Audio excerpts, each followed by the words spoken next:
No será Moisés, no será Elías, no será... Yo digo, ¿y si es Juan y Pedro? La Biblia no dice quiénes son. Nos dice lo que van a hacer. Que durante 3 años y medio, 2 testigos le predicarán fundamentalmente al pueblo de Israel para que se conviertan. Y miles se convierten. Imagínense Pablo, la cantidad de viajes que hizo, el esfuerzo que pagó, las cartas que escribió, ganó a miles para Cristo. Imagínense a 2 como Pablo durante 3 años y medio, con radio, con WhatsApp, con Facebook, con YouTube. Mi madre, eso sería increíble, sanpablo.com. Muchachos, si nosotros hemos hecho con un telefonito lo poquito que se ha hecho, imagínate estos 2 supermanes para el Señor ganando almas para Cristo. Al final los matan, ¿saben? Al final los matan y no los entierran, que eso en la cultura de Medio Oriente es lo peor que se le puede hacer a un cadáver, o prenderle fuego o no enterrarlo. Eso es el peor insulto. Mire, Israel soltó un día 1000 presos palestinos, 1000 presos para recuperar el cadáver de 2 soldados muertos. 1000 por 2 muertos, porque para ellos había que darles un funeral y un entierro digno. Y eso es un insulto en el Medio Oriente, cuando se le prendía fuego a un cadáver, cuando no se le enterraba, a los crucificados, por cierto, no se les enterraba, por si no lo sabían. No se les enterraba a los crucificados, se echaban a perder, a descomponer en la cruz, venían los cuervos, los buitres, los perros, esos terminaban descompuestos. Y por eso Nicodemo tiene que ir a Pilato y decirle, déjame enterrar al Señor, yo me lo llevo. Y Pilato dice, ven, va, llévatelo. Pero los otros 2, al de la derecha y al de la izquierda, allí se quedaron. Y ese era el destino del Señor. Les quitaban cuando morían. ¿Qué hicieron con el Señor? Le quitaron la ropa y lo dejaron desnudo, totalmente desnudo, y no los enterraban. Y por eso Nicodemo dijo, por favor, ya que en vida le han hecho todo lo que le han hecho, déjame el cuerpo del Señor. Y se llevó el cuerpo del Maestro, ¿verdad? Entonces a ellos no los entierran, pero a los 3 días y medio de tenerlos en la plaza allí en Jerusalén, dice que toca el 7º toque de trompeta y son levantados, son resucitados. Y entonces es cuando comienza lo fuerte, lo duro, lo intenso, lo terrible de la gran tribulación. Durante esta primera etapa el templo es construido, el templo de Jerusalén, el Bet Hamikdash, es reconstruido.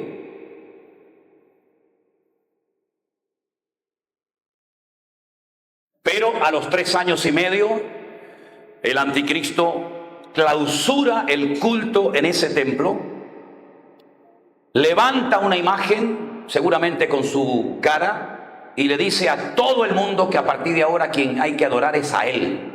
Y esa imagen está allí. Y dice que la imagen habla.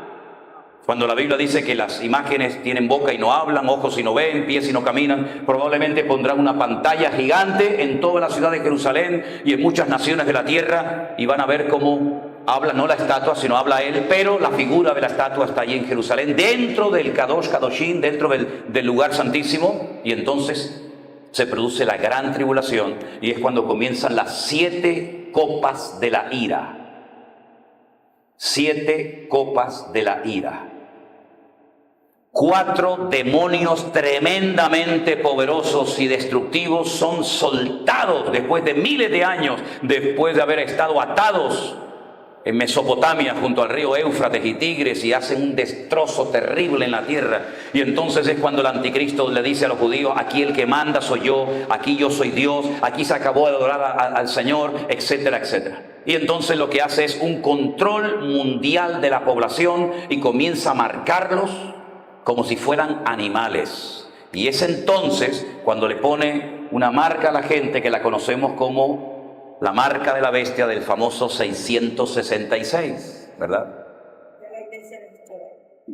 Evidentemente. Dice que a pequeños, a grandes, a ricos, a pobres, a blancos, a negros, a mujeres, a todo el mundo los marca. ¿Para qué? Para tenerlos controlados. Nadie puede comprar, nadie puede vender, nadie puede hacer ninguna transferencia bancaria, nadie puede hacer nada si no está marcado en la mano o en la frente. Evidentemente no te van a poner un sello, sino probablemente será una especie de microchip, de algo que te meten ahí que ni sabes que lo tienes, pero ya te lo metieron dentro. Ya está inventado ese microchip. Se alimenta con una pequeña batería de litio Por si alguien tiene la tentación de arrancárselo, al querer quitártelo, se parte la pequeña batería de litio y te contamina la sangre y te mueres en segundos. Emite una pequeña señal que a través de un satélite saben en todo momento dónde estás, lo que estás hablando, con quién no estás, si estás aquí o estás allá. Un control, y vamos cada vez abocados a más control. Cada vez nos están controlando más. Los mismos teléfonos ya saben dónde están, ya saben lo que están hablando, ya saben lo que estás pensando, ya lo saben. Pero esto va más y a más y a más y a más y a más. Y entonces durante la segunda etapa de la gran tribulación se producen las famosas 7 copas de la ira. El anticristo marca. Ahora, referente al anticristo hay un detalle muy interesante que Juan nos da. Dice, aquí hay sabiduría, dice Juan, aquí hay sabiduría. El nombre del anticristo no lo sabemos. No podemos decir se llama Juan García, ¿no? Pero sí sabemos el valor numérico de su nombre. Yo les enseñé antes que los nombres, todo tiene un valor numérico, ¿se acuerdan? Cada letra tiene un nombre, cada letra tiene un número. Entonces Juan dice que para poder reconocer que ese es el anticristo y no el otro, el valor numérico de su nombre es 666. Es un político, no es un futbolista, no es un torero, no es un pintor, es un político. Y cuando veamos en escena a un político y tengan ustedes la sospecha, ¿no? De, uy, ¿podrá ser este? Ok. Claro, tienen que tener la tabla de los valores numéricos y decir, este no es. ¿Se acuerdan ustedes cuando Gorbachev, que murió recientemente, apareció en escena y comenzó a hacer cambios tan significativos y trajo en teoría la democracia a Rusia? Todo el mundo decía, este es el anticristo, mira lo que tiene en la frente. Y el pobrecito tenía un lunar el pobre. Y se murió Gorbachev y no. Después dijeron que era el príncipe de España, porque es muy guapo, muy atractivo, muy alto, no sé qué. Va a ser el príncipe, ese no manda ni en su casa, va a mandar, no manda ni en la casa, que la mujer es la que lleva los calzones y va a ser el anticristo. ¿Tú me entiendes?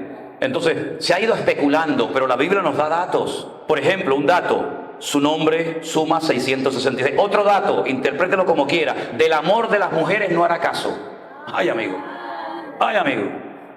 pierde aceite el caballero. Bueno, está de moda. Del amor de las mujeres no hará caso.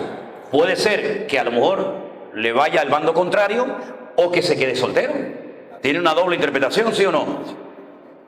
Dejará de honrar al Dios de sus padres y se hará del Dios de las fortalezas. Y es la primera vez en la Biblia, en arameo, en el libro de Daniel, que aparece el nombre Alama Ozin, que es el Dios de la guerra. Entonces hay una serie de cambios. Dice, intentará cambiar la ley y los tiempos. Va a querer cambiar los tiempos, va a querer cambiarlo todo. Pero su eslogan publicitario será, vengo a ofrecerles paz y seguridad. Las dos grandes mentiras. Porque el diablo nunca puede ofrecerte ni paz ni seguridad.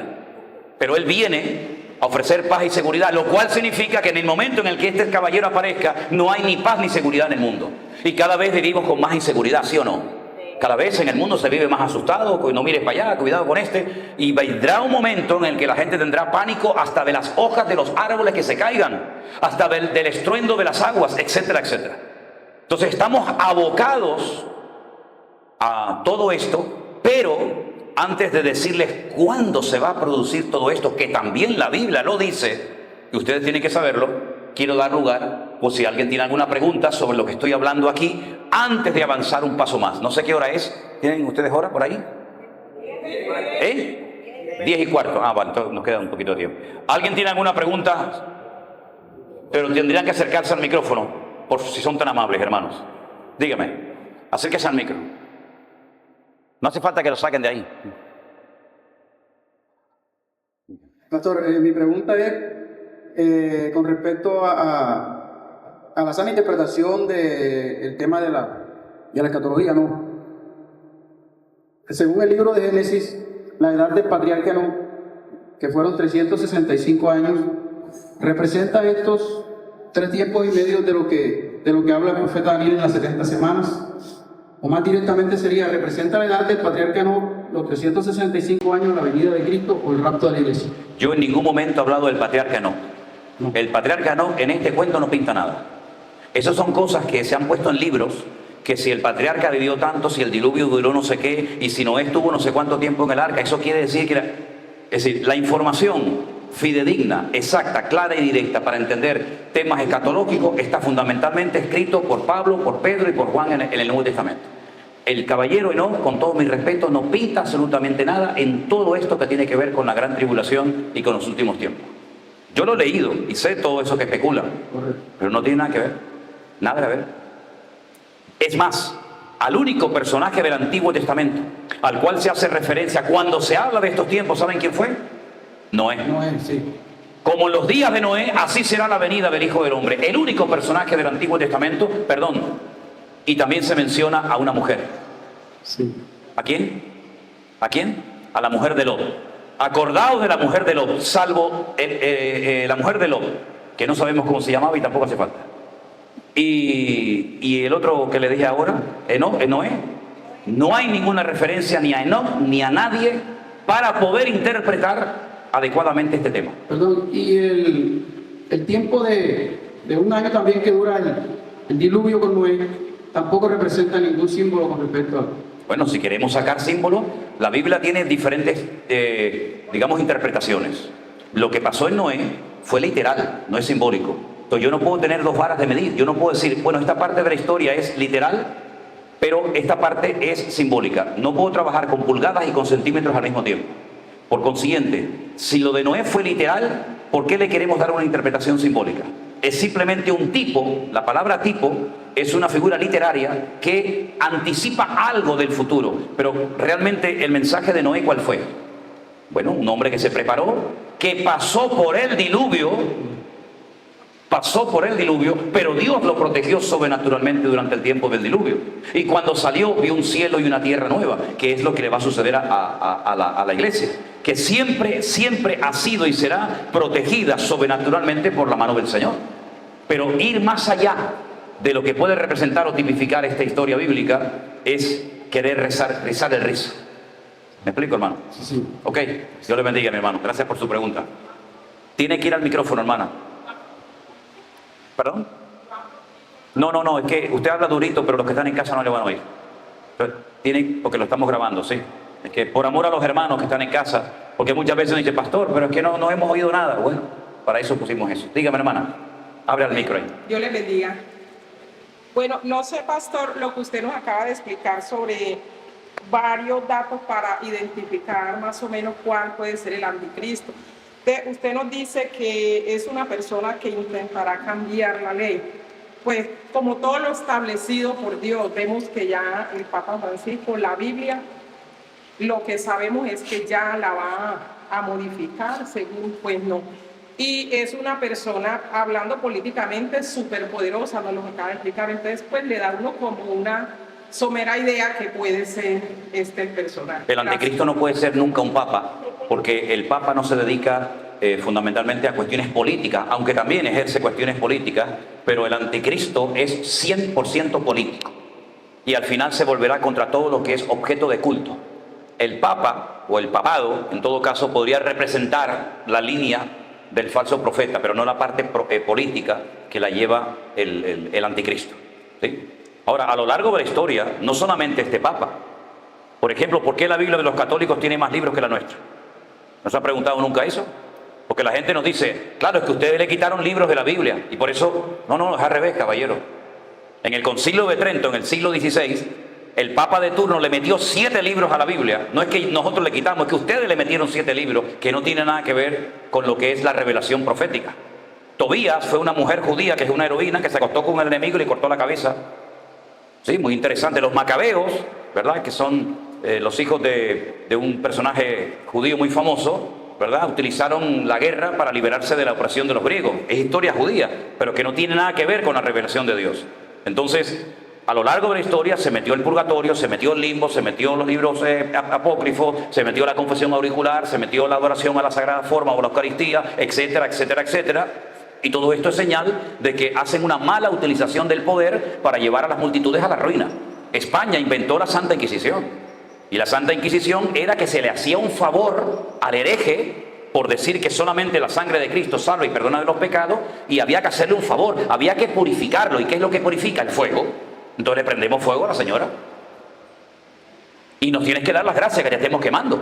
porque eres tan pecador y tan blasfemo que te tengo que prender fuego para purificar tu alma. Fíjate a los extremos que llegó aquella gente, ¿verdad? Entonces, las barbaridades que se han hecho a lo largo de la historia, simplemente un pequeño botón de muestra de cómo esto va a ir en aumento y cómo va a ir a más. Hitler, que mató a 6 millones de judíos durante la Shoah, durante el Holocausto, eso no es nada en comparación con lo que el anticristo hará en los últimos tiempos. Dese cuenta que, por ejemplo, la Biblia sí habla de China, la Biblia sí habla de Rusia, la Biblia sí habla de Turquía, la Biblia sí habla de Europa. Y habrá una confederación que llegará a llegar a 200 millones de soldados. Claro, cuando Juan recibe en la isla de Patmos que 200 millones de gente van a ir armados hasta los dientes para atacar y destruir a Jerusalén, a Juan no le entra en la cabeza, porque en aquel momento en el mundo habría, ponle tú, 50 millones de gente. ¿Y de dónde van a salir 200 millones de soldados? Pero es que China ya tiene 150 millones de soldados, ya lo tienen ellos solos, ¿verdad? Por lo tanto, lo que ocurría, o lo que va a ocurrir en el futuro, para Juan era una cosa impensable. Imagínate cuando Juan vio pasar un F-16 bombardeando. Él nunca había visto un avión, él nunca había visto una bomba. Entonces dice, pues yo vi pasar una langosta muy grande que soltaba piedras como si fueran granizo, enormes, y salía fuego de sus bocas. Y lo que está viendo es un tanque de guerra, lo que está viendo es un bazooka, lo que está viendo es un misil transoceánico. Pero él no tenía el lenguaje para poder describir una batalla convencional del siglo XXI, donde con un botón matas a 1.000 millones de personas en décimas de segundo. Entonces el libro del Apocalipsis está limitado en cuanto al lenguaje, por eso él tiene que recurrir a caballos, a números, a colores. Por eso él dice que vio un dragón. El dragón no existe, un animal mitológico que iba detrás de una mujer, que es Israel, soltaba fuego por la boca. Bueno, está describiendo en su lenguaje tremendamente limitado batallas que hoy en día para nosotros es normal, por todo lo que sabemos que existe, pero en aquellos tiempos, pues para él, lógicamente, el arma más poderosa era una espada o una jabalina. Ya no había nada más poderoso que eso. Los romanos estuvieron 4 años en el desierto de Judea construyendo una rampa de tierra y de piedra para subir a lo alto de una montaña a matar a 1.000 judíos que se habían refugiado en lo alto de una montaña. 4 años. Hoy en día, en un segundo, bombardeas la montaña y la desapareces.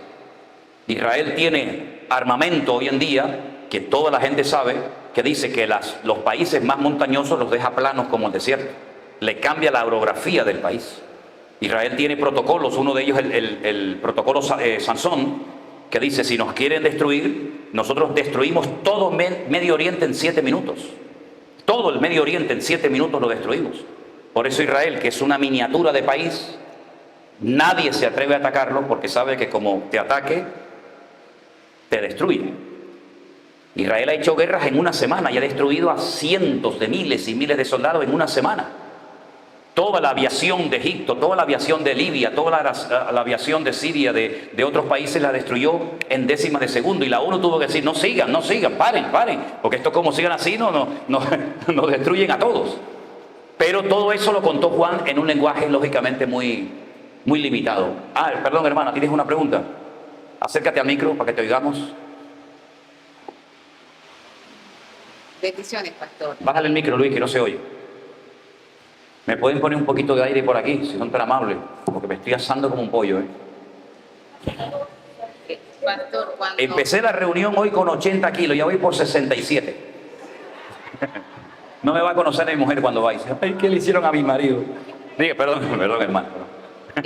Pastor, cuando en 1 Corintios habla que al final de la trompeta viene lo que es la primera resurrección. Sí. Y el arrebatamiento de la iglesia, pues mi pregunta es la siguiente. ¿Esa resurrección va a ser evidente para el resto de la humanidad? Hombre. ¿Se va a hacer evidente? ¿Qué le parece a usted si de repente desaparecen del mundo 1.000 millones de personas?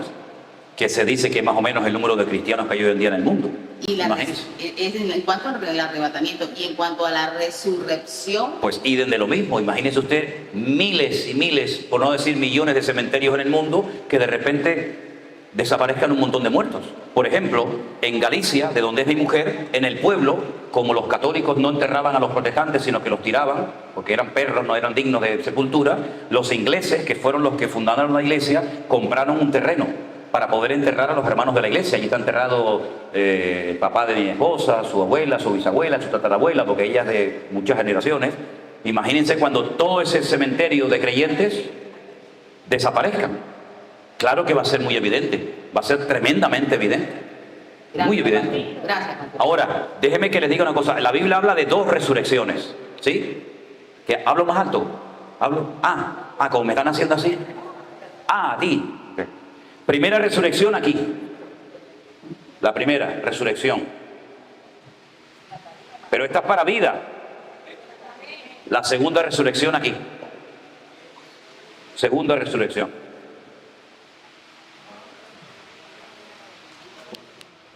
Esta es para vida, esta es para muerte. ¿Sí? ¿Qué ocurre cuando termina la gran tribulación?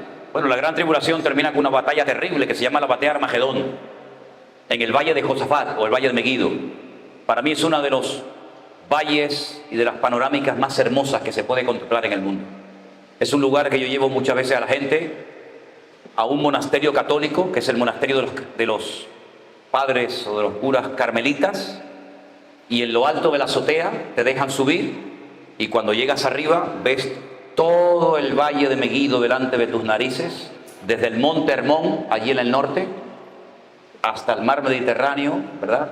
Todo ese valle se llenará de millones y millones de soldados, de tanques, de aviones, de armamento. Y dice la Biblia que así termina la gran tribulación.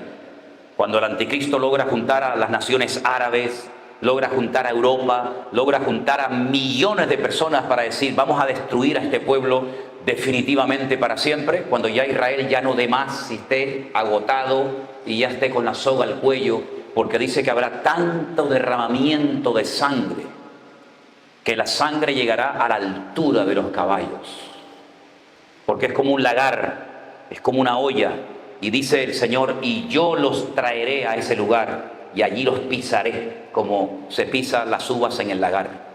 Cuando termine la batalla, después de clamar al Señor, ¿verdad? Y entonces cuando viene el Señor en las nubes y todo ojo le verá, y toda rodilla se doblará, y toda lengua confesará que Él es el Señor, para gloria de Dios Padre. Cuando termine la batalla estarán 7 años quemando el armamento, y 7 meses enterrando muertos, día tras día, turnos de 24 horas, enterrando a millones de personas que perdieron la vida en el campo de batalla. Esa es la batalla de Armagedón.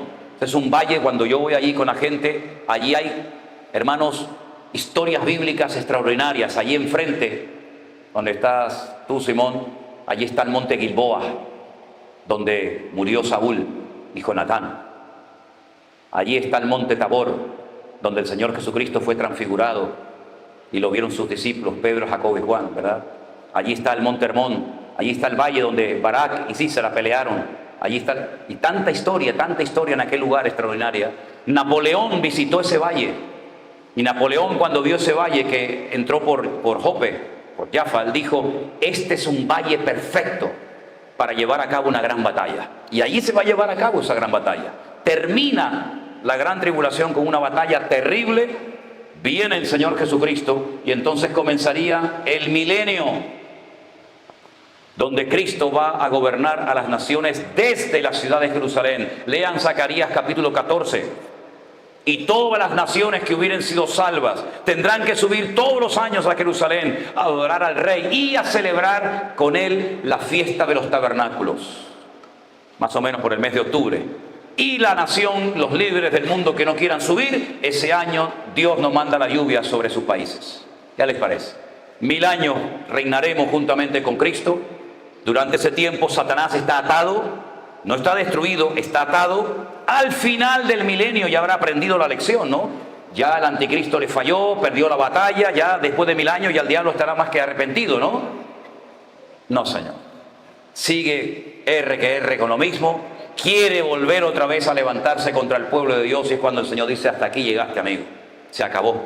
Porque el infierno fue creado por el Señor no para el hombre, sino fue creado para Satanás y sus demonios. Lo que pasa es que hay algunos que se quieren ir con Satanás y los demonios al infierno, ¿verdad? Porque la nueva Jerusalén de Apocalipsis 21 y 22, que tiene 12 puertas que son perlas y 12 cimientos de diferentes materiales o joyas, ¿verdad? Esa ciudad ya fue construida desde el principio de los tiempos. ¿Sabían eso, hermanos? La ciudad nueva de Jerusalén ya fue construida antes del jardín del Edén, ya estaba construido todo. Y dice la Biblia que cuando Abraham salió de Babilonia, dice que él en el fondo lo que buscaba era la ciudad cuyo arquitecto y fundador es Dios. Y uno dice, pero ¿y cuál es la ciudad cuyo arquitecto y constructor es Dios? No hay ninguna ciudad hoy en día en el mundo que la haya construido Dios. Solamente hay una ciudad que Dios ha construido y se llama la Nueva Jerusalén. Y dice que Abraham la vio. Lean el libro de Hebreos. Dice, la vio y le dijo, uy, qué bonita eres. Y la saludó y la vio de lejos.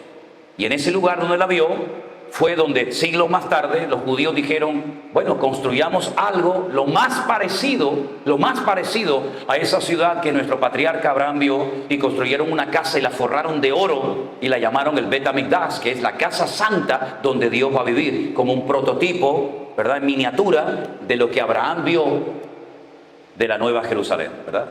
Así que, hermanos queridos, cuando termina la gran tribulación, empieza el milenio, termina el milenio, y es recientemente entonces cuando desciende la Nueva Jerusalén, Apocalipsis 21 y 22, y ahí estaremos por la eternidad en la presencia del Señor, ¿sí?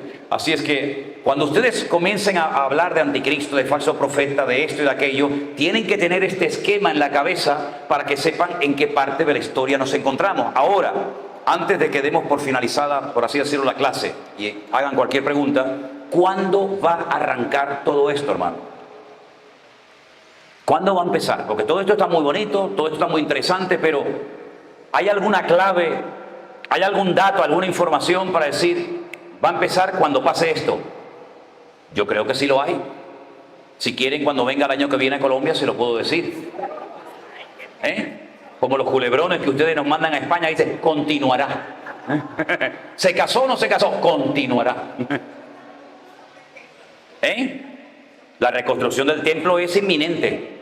En Jerusalén hay un museo extraordinario que yo siempre llevo a la gente a verlo, que se llama el Museo del Templo. Y allí está todo lo que se va a utilizar en el templo, salvo el Arca de la Alianza, que está escondida. Hay una réplica, pero todo está preparado para la reconstrucción del templo. Los instrumentos musicales, la menorá, que es el candelabro de 7 brazos, que es así de alto, es enorme.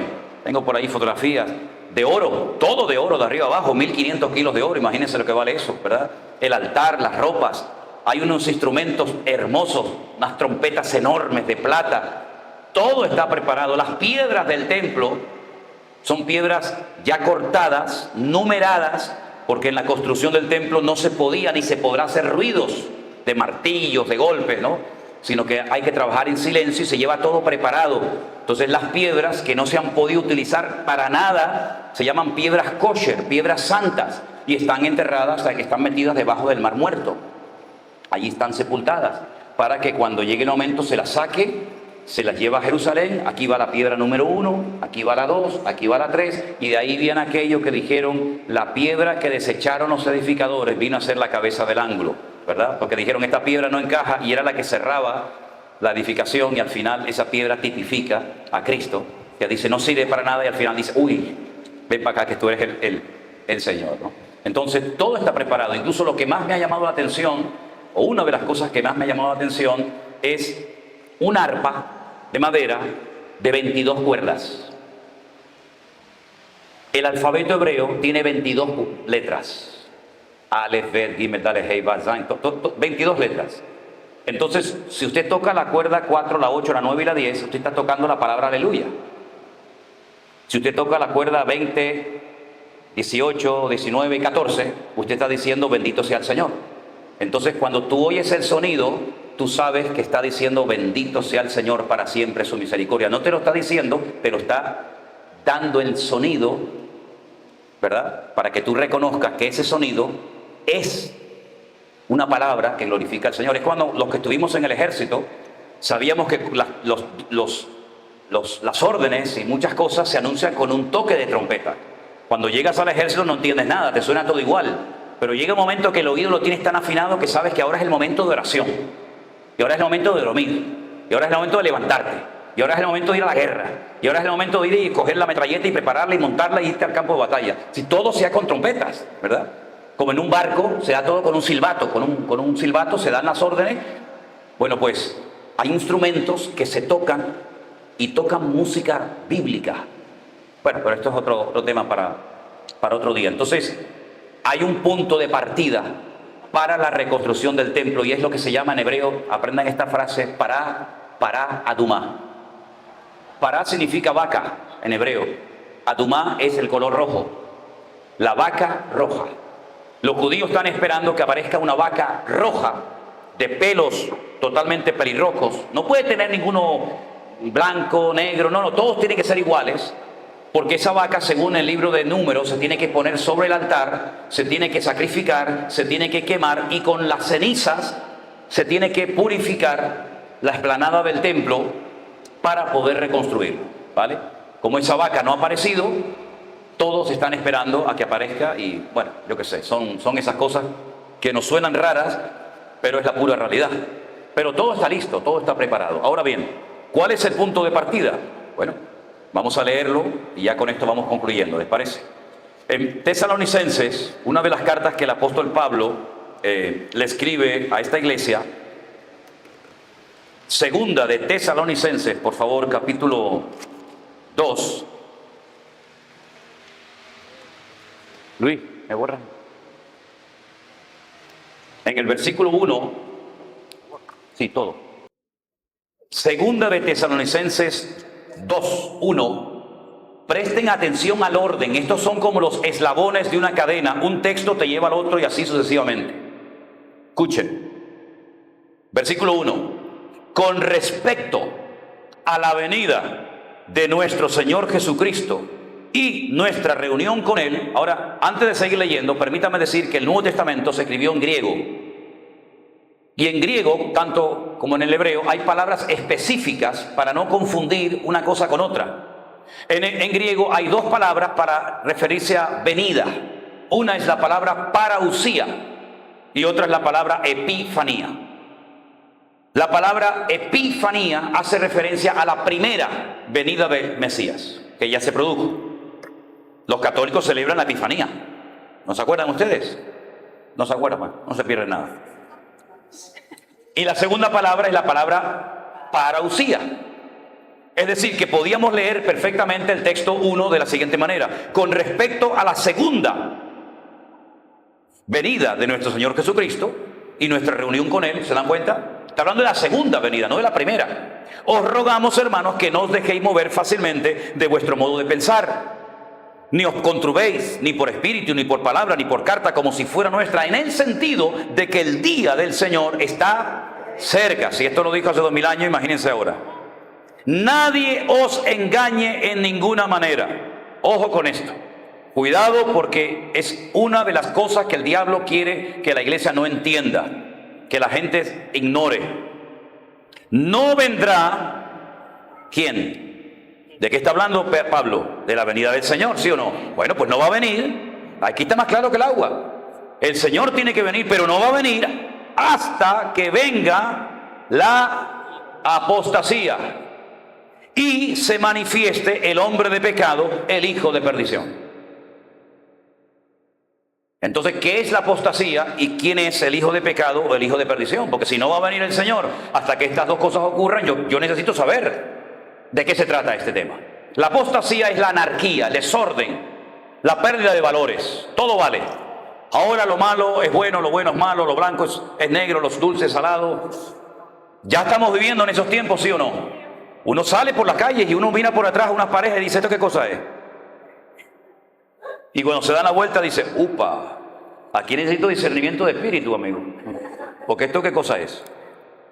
Entonces vienen los niños del colegio y le dicen a su papá, mamá, yo tengo un íntimo amigo en el colegio que tiene dos mamás. No, hijo, no diga usted tonterías. ¿Cómo va a tener dos mamás? Que sí, mamá, que mi íntimo amigo tiene dos mamás. Y entonces la madre va al colegio y dice, a ver, ¿qué rollo me estás contando? Tú dices, mire, y entonces tú te encuentras a dos señoras que han adoptado a un niño y el niño pequeñito dice, yo tengo dos mamás. Yo no tengo papá, yo tengo dos mamás. O el que dice, tengo dos papás. Bueno, eso hace unos años, eso era impensable. Eso era impensable. Pero es que hoy en día eso es normal. ¿Sí o no? Eso es normal. Bueno, hace poco salió en Europa un señor que dijo, tengo ganas de comerme a un hombre. Y lo publicó en internet. Entonces imagínense si el pastor Manolo Sierra pone mañana en el Facebook, hermano, tengo ganas de comerme a uno. Pero lo peor no es eso. Lo peor es que uno le contestó y le dijo, pues aquí estoy yo, cómeme. Pero vamos a ver, ¿usted me está hablando en serio? Sí, le estoy hablando en serio. Y el tipo fue y le cortó un brazo y se lo comió. Bueno, hasta esos extremos hemos llegado.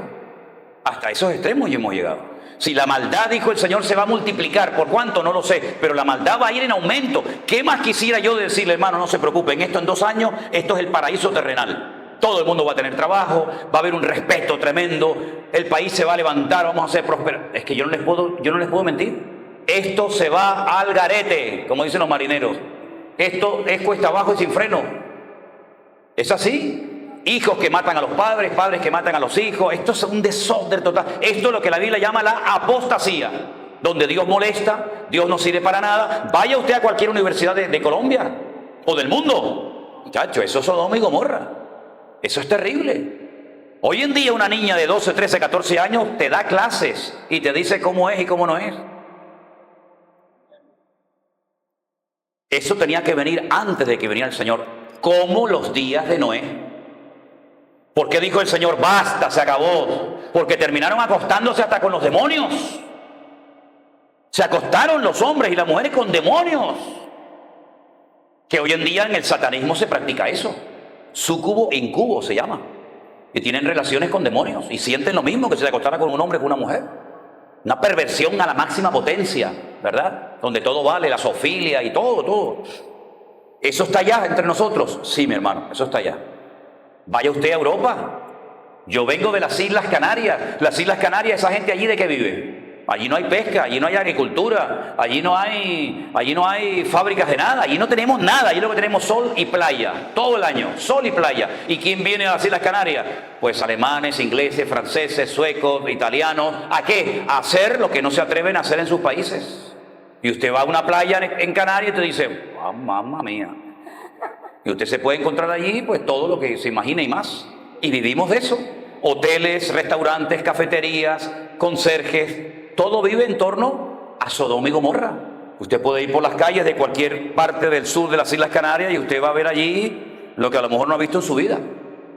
Ya está entre nosotros la apostasía. En las iglesias nunca ha habido tanta descomposición moral y espiritual en las iglesias cristianas como hoy en día. Vaya iglesia, este se casó, el otro se divorció, el otro se arrimó a este, el pastor se casó con esta, ahora se casó con la jovencita del piano, no, pero ahora la del piano era la mujer del otro, no, pero es que la mujer del otro resulta que antes era la trompetista, pero esto es un relajo. Esto es un relajo, este hombre es pastor. Hemos acostado con 3 o 4 muchachas, ha tenido relaciones con esta, y este hombre es pastor. Este hombre es para meterlo en la cárcel 30 años, en Alcatraz, y tirar la llave al agua. Y eso es normal hoy en día. Pastores que se llevan la plata de la gente, y una inmoralidad, divorcios, separaciones, gente que predica que tú dices, pero usted ¿cómo se puede llamar pastor y siervo de Dios cuando usted le debe plata a toda la ciudad, cuando usted es un ladrón, cuando usted es un corrupto? Cuando eso existe hoy en día. Todo eso, hermano, no nos tiene que desanimar, sino decir, Dios mío, yo sé que tú vienes pronto. Porque esta es una de las señales. Pero la segunda, que la hemos leído, y se manifieste el hombre de pecado o el hijo de perdición, es el mismo. Son los nombres que Pablo le da al anticristo. Lo llama hijo de pecado o hijo de perdición. El cual, escuche bien, se opone y se levanta contra todo lo que se llama Dios o es objeto de culto. Tanto que se sienta ¿dónde? En el templo de Dios. Y en aquellos tiempos, ¿cuál era el templo de Dios? El templo de Jerusalén. Se sienta en el templo de Dios. Entonces, si hoy en día, pastor, no hay templo, sino que están los moros allá arriba, están los musulmanes con sus mezquitas, y dice aquí que este hombre, el hombre de pecado, el hijo de perdición, el anticristo, se va a sentar en el templo de Dios haciéndose pasar por Dios, entonces quiere decir que el templo va a ser reconstruido, pero no lo ve ahí. Más claro agua, mijo. ¿Cómo se va a sentar en un sitio que no existe? El templo va a ser reconstruido. Dice Pablo, ¿no se acordaban que yo les decía todo esto cuando estaba con ustedes? Entonces él comienza a dar una serie de información que yo quiero que ustedes la lean detenidamente en casa para que usted sepa en qué momento de la historia nos encontramos. Yo creo, y es una opinión ya personal, que este personaje, el anticristo, está vivo. y está por ahí. Y todo se está preparando. Miren, Europa ha tenido las dos guerras más grandes de la historia de la humanidad. Primera Guerra Mundial, Segunda Guerra Mundial. Los franceses odiaban a los alemanes, los alemanes odiaban a esto, los otros. Hoy en día nos sentamos todos en la misma mesa. Tenemos una misma moneda. Yo me acuerdo cuando viajaba por Europa y usted llegaba a Italia y los italianos tenían unos billetes así, las liras. Usted cambiaba y tenía que llevarse un carro para llevarse todo aquello encima. Cuando ibas a Francia te daban el franco. Cuando ibas a Alemania te daban... Hoy en día, una moneda para toda Europa. Una policía para toda Europa. Un ejército para toda Europa. Una sede central en Bruselas, donde vamos a abrir una iglesia recientemente y yo voy a estar ahí dentro de unas semanas, en Bélgica, donde hay una máquina, una computadora que la llaman la bestia, que son edificios enteros, donde está el nombre, la dirección, el apellido, la cuenta bancaria, absolutamente todo de todos los habitantes, dicen de Europa, pero yo creo que hasta del mundo. Lo que se dice allí lo tiene que cumplir el español, el francés, el italiano, todo el mundo. ¿Se da cuenta? Ya no hay fronteras. En Europa no hay fronteras. Usted no tiene que llegar y decir, ay, el pasaporte se me olvidó. No, no. Usted puede ir con su coche desde Portugal hasta la otra punta de Europa. No hay fronteras. Eso era impensable hace unos años. Y lo que está diciendo Europa, lo que necesitamos es un gobierno fuerte, que no diga uno blanco y uno negro, sino necesitamos a un líder mundial, lo dijo recientemente el Papa. Yo estuve en Roma hace muy poco tiempo y se hizo un culto de oración donde estuvieron los diferentes líderes de las naciones, ¿verdad? Y este hombre dijo que lo que hace falta es un líder mundial, uno solo que nos gobierne a todos. Y nosotros sabemos que eso se va a dar. Y ese caballero se llama el anticristo, el hombre de pecado, el hijo de perdición, el cuerno pequeño, como lo llama Daniel, otro nombre que le da, ¿verdad? Y eso está próximo. Hasta que no se manifieste este personaje, el Señor dice, yo no vengo. Por eso les dije antes que hoy el Señor no va a venir, porque todavía esto no ha sucedido. Por eso tenemos que estar alerta, atentos, porque los tiempos se están acortando. ¿A usted no le da la sensación? Quiero preguntar esto en Colombia. Porque esta sensación la tiene toda la gente en Europa. Pero quiero saber si ustedes también sienten lo mismo. ¿A ustedes no les da la sensación, no tienen la sensación de que todo está pasando muy rápido? ¿Eh? Oiga, estamos hoy ¿qué día es hoy? ¿Eh? Sí, pero ¿qué número? 17 de septiembre. Pero es que yo me acuerdo que el otro día era febrero. Y el otro día era agosto. Y ya dentro de poco vamos a llegar otra vez a fin de año. Y usted dice, pero muchacho, ¿usted se ha mirado la edad que tiene? Si el otro día tú tenías 18 años, muchacho, y tenías granitos en la cara y ahora ya se te cae la panza por todos lados. Es que la vida pasa volando. Y es que los tiempos se están acortando. Pero ¿sabe lo que han descubierto? Que la Tierra se está acelerando. La Tierra tiene dos movimientos, traslación y rotación. Y ese movimiento sobre su propio eje se está acelerando. No va cada vez más despacito, no, cada vez va más rápido. Y el universo, nuestro barrio donde vivimos, se está moviendo, se está desplazando cada vez más rápido. Y por eso esa sensación de que cada vez todo ocurre más rápido, es una ley física, todo se acelera. Y dijo el Señor, y si aquellos días yo no los acorto, nadie sería salvo. ¿Y saben por qué? Porque Satanás, que no es, perdonen la expresión, no es un estúpido, sino fue un ser que el Señor cuando terminó de hacerlo, porque Satanás no es un ser eterno, Satanás es un ser creado. Cuando el Señor lo terminó, miren lo que dijo. No dijo eso ni de Adán, dijo el sello de la perfección, acabado de hermosura. Le creó una vestidura de todo tipo de piedras preciosas, y cuando creó a Adán lo dejó desnudo. ¿Qué le parece? Satanás habla todos los idiomas del mundo, entiende árabe, japonés, chino, holandés, español, todo. Sabe de filosofía, de química, de matemáticas, se sabe la Biblia de memoria. Es el sello de la perfección acabado en sabiduría. ¿Qué le parece? Un ser que el Señor dijo es perfecto, hasta que se halló en ti maldad y el Señor lo echó de su presencia. Él sabe, porque se mueve en el mundo espiritual. Él no está perdiendo el tiempo con la televisión, ni está ahí chateando con una muchacha de Colombia contándole todas las cosas mientras la mujer la tiene dormida en la cama y le dice a la mujer, mi amor, vas a dormir, espérate un momentito. Y está hablando con una que no sabe de nada y le está contando toda la vida porque dice que la mujer no lo entiende. ¿Tú me entiendes? No me entiende, pero esta la entiende, esta le llama papito, cariño mío, ¿tú me entiendes? Entonces, el diablo no está en esas estupideces. el diablo se mueve en un mundo espiritual y sabe que le queda poco tiempo. Y en ese poco tiempo quiere llevar adelante todos los objetivos que no ha conseguido a lo largo de la historia, ni va a conseguir jamás. Y por eso el Señor tuvo que decir aquella palabra impresionante, que las puertas del Hades o del infierno no prevalecerán contra la iglesia. Porque Satanás te odia, mi hermano.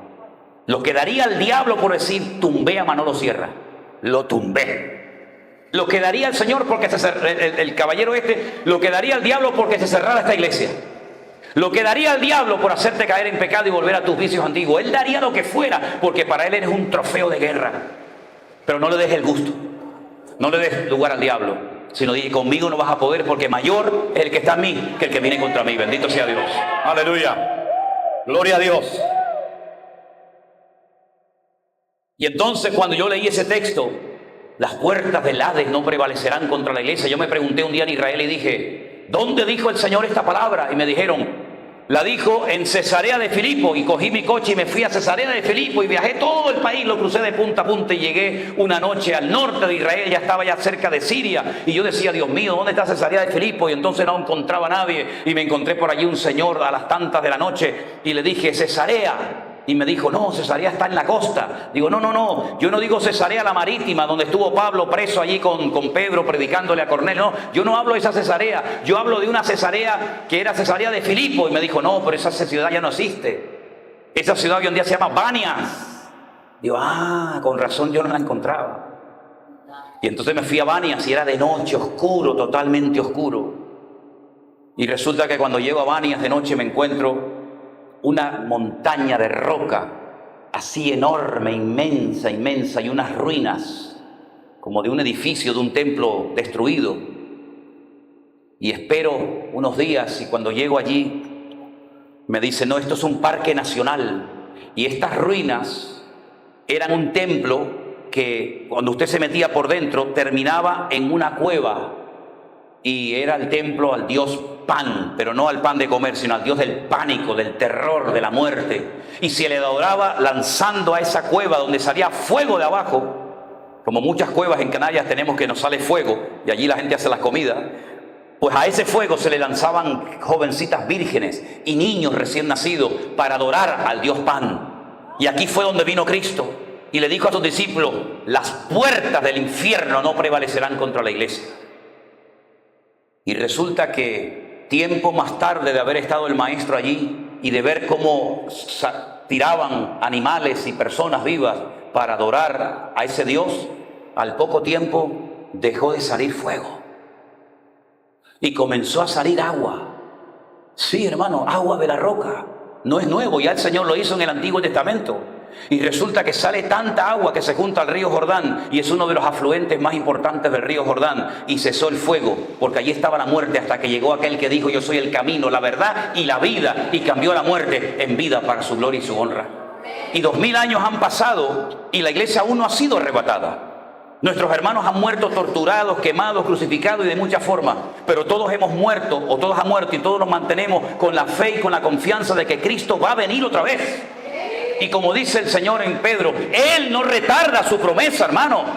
No se estén quejando, ¿por qué no viene? ¿Por qué no viene? No, es que Él no retarda su promesa.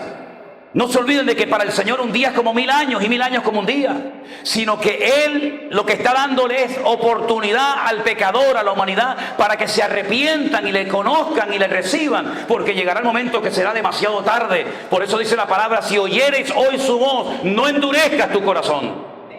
Y por eso yo quiero pedirle a todos que cierren sus ojos en esta mañana, ahora mismo.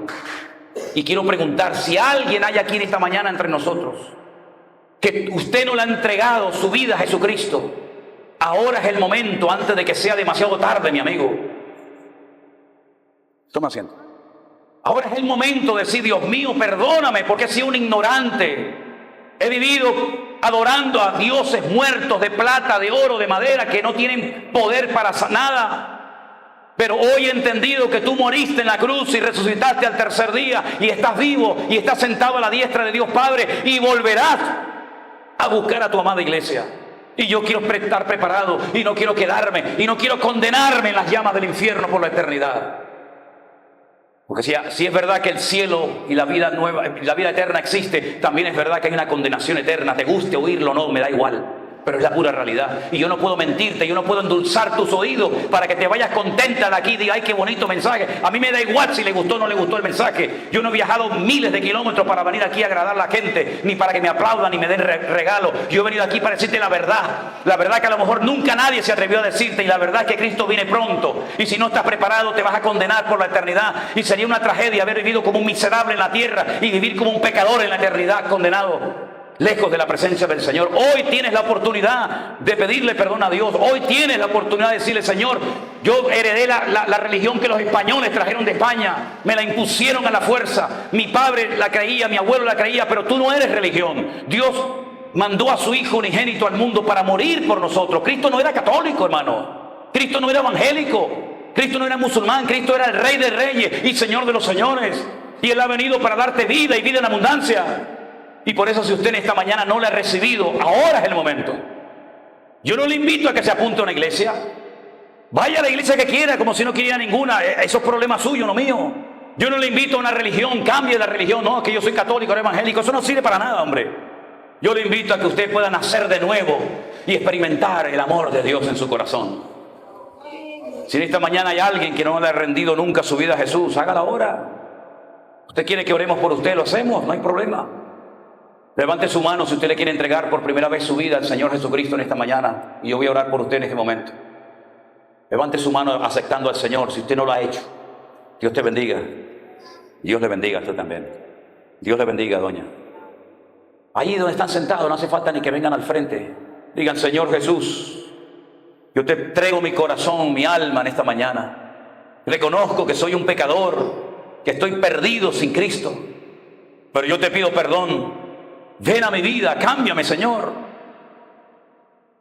Yo te recibo como mi Señor y Salvador personal en esta mañana. Yo quiero ser un hijo de Dios.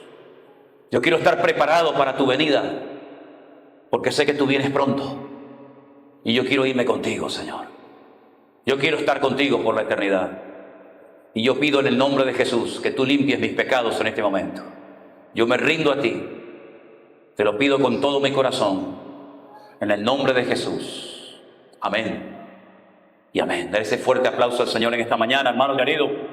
Dios le bendiga. Aleluya. Gloria a Dios. Gloria a Dios. Alabado sea tu nombre, mi Señor Jesús. Espero que haya quedado todo claro. Si así no ha sido, pues no sé la hora que tenemos, pero si usted quiere hacer alguna pregunta acerca de los acontecimientos finales, acerca de algo que a lo mejor no haya quedado suficientemente claro, aprovechemos los últimos minutos para preguntar lo que sea.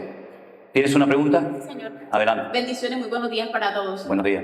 Tenga la bondad, pastor, en cuanto a los acontecimientos que nos relata la Biblia, que usted nos ha aclarado aquí muy gentilmente. Mi pregunta es, si estos acontecimientos de tribulación ocurrirán en todo el globo terráqueo, incluyendo Latinoamérica, nuestra amada Colombia, o se va a centrar en Europa, en Asia y en todo ese antiguo mundo del que usted nos mencionó en ocasión. Esa pregunta es muy interesante, y cuando yo estuve en la escuela bíblica se la hacía mucho al maestro que teníamos en aquella época, ¿no? Porque así como dije hace un rato que en la Biblia no aparece lo que es Latinoamérica, ni Norteamérica, ni nada de eso, muchos se plantean el hecho de decir, bueno, todos esos acontecimientos terribles que van a suceder, ¿serán a nivel mundial? ¿O será algo que afecte fundamentalmente a una parte del mundo? Bueno, yo creo que si hay un pueblo sufrido sobre la tierra, ese pueblo son ustedes. Yo creo que no hay gente más sufrida y más sacrificada que los latinos, por un motivo o por otro. Por lo tanto, yo creo que ustedes tienen la piel curtida y ustedes son capaces de aguantar lo que no aguantaría nadie, ¿verdad? Ahora bien, mi opinión personal es que todo este foco de tragedias, de calamidades y de desgracias va a afectar fundamentalmente a lo que es Europa y lo que es el Medio Oriente. Pero ¿qué es lo que ocurre? El mundo hoy en día está tan globalizado que lo que pasa en un sitio afecta a otro. Miren, por ejemplo, nosotros en Canarias, gracias a Dios, no necesitamos calefacción para el invierno, pero tanto España como Europa son países muy fríos.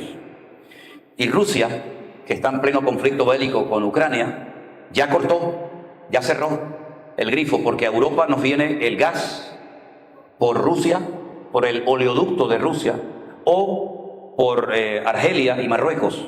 Nosotros recibimos el gas de esos países africanos. Pero este invierno va a ser muy complicado para países como Alemania, Holanda, Bélgica, Luxemburgo, que van a pasar serios problemas.